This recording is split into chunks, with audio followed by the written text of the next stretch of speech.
Here follows a memory from my childhood in Ireland. I suppose it could be called the blood-stained apron. One warm, early afternoon in autumn, my mother asked me to go to someone's house to get a bag of homegrown apples. The year was 1956. I know that because my brother was 3.5 years old at the time and I was 8.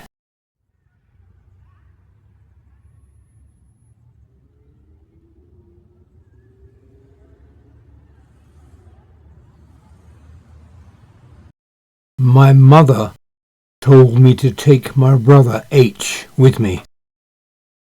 It was too far to walk, so I would have to take a bicycle. Not my own small one, but my mother's full-size one, because it had a child's seat attached to it, behind the saddle. And here my brother would sit.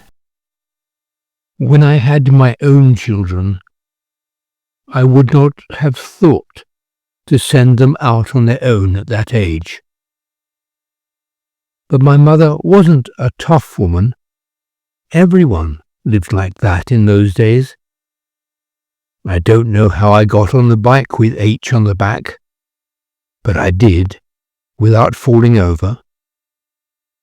I don't know how I thought I would get home with a large bag of apples on the front. I didn't have to worry about that, because when we had gone about 1/4 mile, the empty shopping bag became entangled in the spokes of the front wheel. The bike came to a sudden stop, and I went flying over the handlebars. Poor little H went down with the bike into the ditch. His bottom lip was bleeding very badly, and he began to cry. I took off my apron so he could hold it to his mouth. The apron, I remember, was pale blue. He had a front and a back, and they were tied together at the sides with strings. There were small pictures of nursery rhymes all over the fabric. I tried in vain to remove the bag from where it was stuck in the wheel. I decided I'd have to leave the bike where it was and walk back home. I knew H couldn't walk that far, and he was still crying, so I carried him all the way. Put my tears in your bottle. Are they not in your book? Psalm 56, verse 8.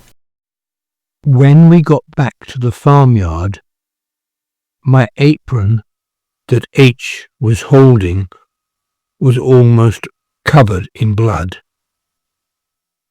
He had finally stopped crying, so I put him down. My 8-year-old heart told me that I had to warn my mother about what had happened. I thought she might faint if we just walked in and she saw all the blood. I told H to stay where he was until I came back to get him, and he did. When my mother saw me with a distressed expression on my face and that H wasn't with me, her hand flew to her heart. My clever plan hadn't worked at all. Now my mother thought that H was dead. I quickly explained what had happened, and we went out to get my brother. I don't remember who went to get the bike, but I didn't get into trouble. I do remember that my lovely little apron was just burned in the AGA cooker.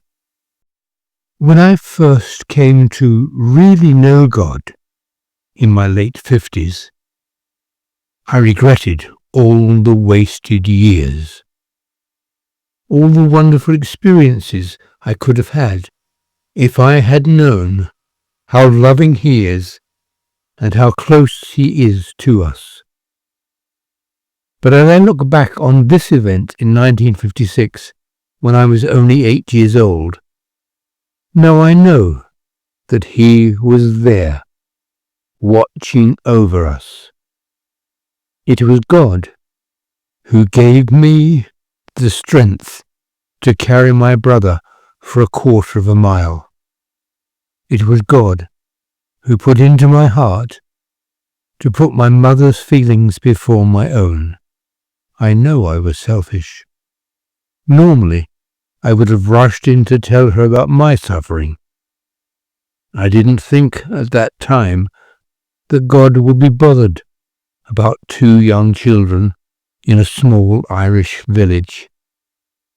But now I know that He loves everyone, and He will do everything He can to get us to seek Him.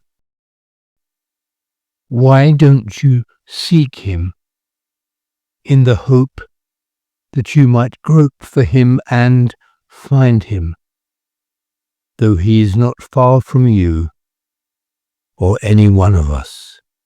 Acts chapter 17, verse 27.